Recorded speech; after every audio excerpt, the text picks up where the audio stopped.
Hello beautiful thrillers, welcome back to today's tutorial on the making of a cowl neck dress. Okay, but before that, I really want to take this time to say thank you to every one of you for subscribing to this channel, for liking, for sharing, for commenting. I am really grateful for everything you do. Thank you very much and may God bless you. Okay, so we can now proceed. I have here 1.5 of a by 60 fabric, but please do well to use more than this because I try to manage it. All right, so I'll go ahead and unfold it. I'm going to cut on the right side because the back side is white, and also this is a generously stretchy fabric. This is unfold, and this is the folded part. To determine how much to fold is your highest body circumference divided by 4. In my case, it is the hips, so the hip divided by 4, that is the amount I have here. So I've marked my starting point line of half an inch, and from here, shoulder to bust is 10 inches. I've marked it. Shoulder to waist is 16.5 inches. I've marked it also. Shoulder to hip is 26 inches. Marked it here. And then the length of the dress, okay, then the shoulder to shoulder divided by 2 is 7.75, which is here. Also mark it somewhere down here. All right, the armhole circumference is 16.5 inches divided by 2 is 8.25, but I'll just make it 8.5, sorry, 8 inches here. So I'll draw my lines. This becomes the chest line. This is the bust. I'll connect this line too. Alright, chest, bust, waist, hip. We have a shoulder slant of 1 inch. For the neck width, I'll first of all mark the normal neck width of 3 inches or 3.5, but I'll mark 3 inches. Then I'll connect these to the shoulder slant. Alright, but now I want to make use of the neck width of 4.5 inches, so I'll now measure. Then the neck depth of the back, I'm making use of 1.5 here, so I'll connect from here. Next is the horizontal measurement. The bust circumference divided by 4, 38 inches divided by 4 is 9.5 here and here. The waist is 29.5 inches divided by 4, 7.375. Hip 41.5 divided by 4 is 10.375. Then on the length, I subtract 2 inches from the hip, which is 10.375, that is 8.375. I'll go ahead and connect.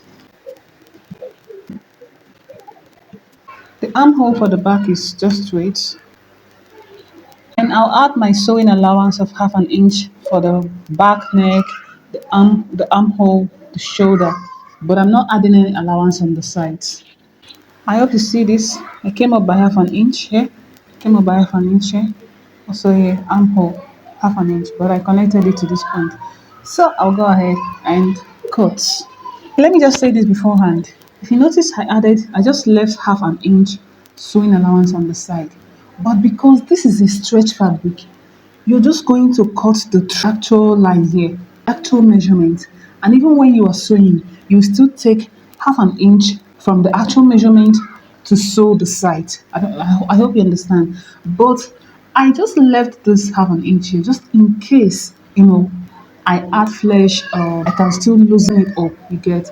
So that means when I'm sewing this dress now, allowance I'm going to sew the side with is 1 inch.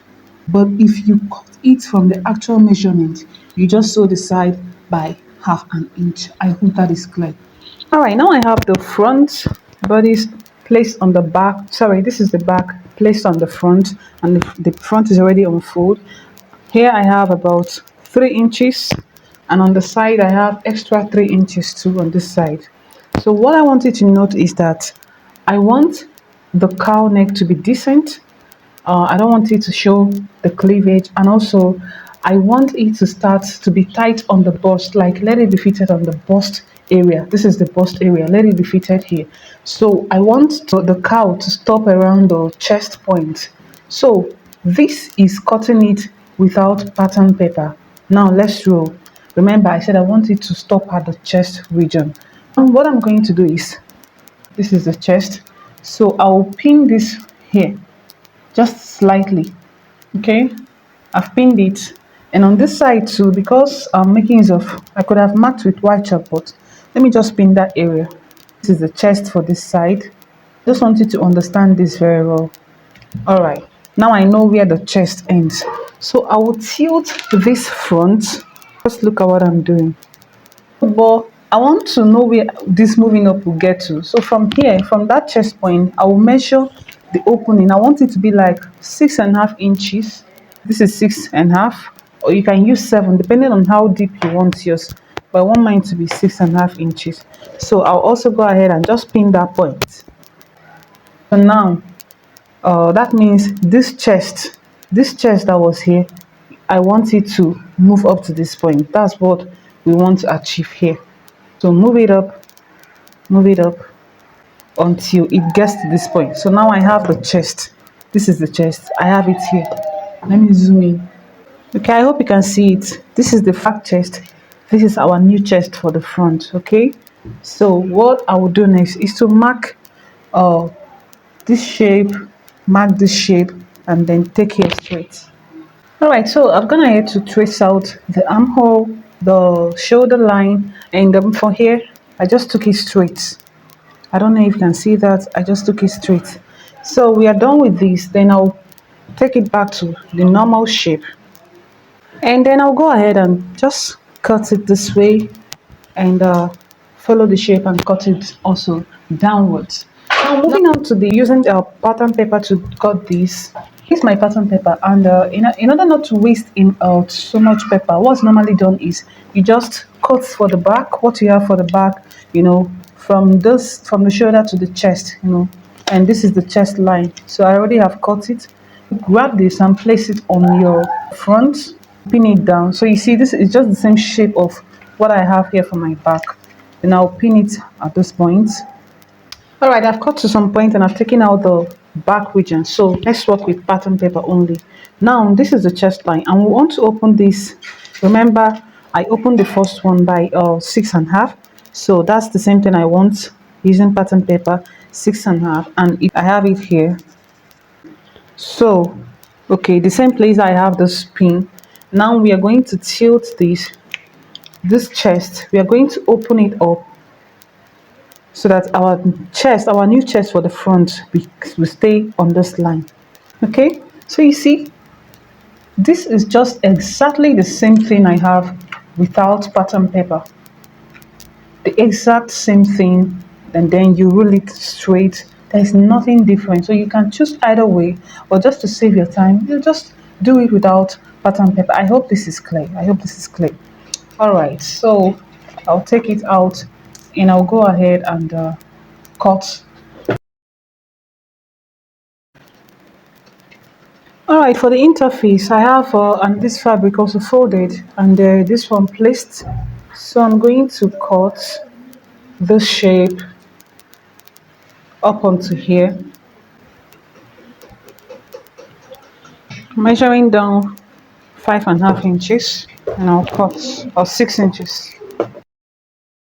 All right, this is the front armhole, and we know that normally the front goes in by 1/2 inch more than the back. So I just want to cut out, kind of 1/2 inch from the armhole. Am I eyeballing? You can go ahead and measure yours. So the next thing is I also cut out the interfacing for the back side. This is it. So I'll take it to my sewing machine, and right side to right side, I'll sew here by 1/2 inch. This is a stretch fabric. It doesn't really fray, so I've used it to finish up the hem part of this interfacing with zigzag. So I'll sew here by 1/2 inch. Do the same for the front side. This is it. I'll join it here by 1/2 inch. I'm done joining on the neckline. Okay, you see I've gone ahead to notch this. This is the back, so this is the front. You turn it to the other side, then we'll join the shoulders. Now it should be like this, and this is the back. Putting this together, we use the interfacing of, instead of joining it just straight, by 1/2 inch, we use the interfacing of this front, this interfacing, use it and cover this hole up. Then go ahead and sew it by half an inch. That's what you also do for this side. When you are done, you go ahead and join the sides by half an inch, please. If that's if you cut exactly the body measurement, so you join by half an inch on the sides. When you're also done with joining the sides, we are going to hem the down part by folding it twice, one, two, all the way round. And after that, I will go ahead and attach my sleeve. My short sleeve is a basic sleeve. So if you don't know how to cut a basic sleeve, I will link it up in the description box, and I will also pin it on my comment section so that you can learn how to cut a basic sleeve. So I'll attach it, and yeah, with this, we've come to the very end of this tutorial. This is the dress here already, everywhere, very good. The down part hemmed, this is the cowl part, and this is the sleeve. I've also gone ahead to hem it. So just go ahead and arrange this place very well. It sits pretty on your neck. All right, this is it. Thank you very much, and see you in my next one. Bye.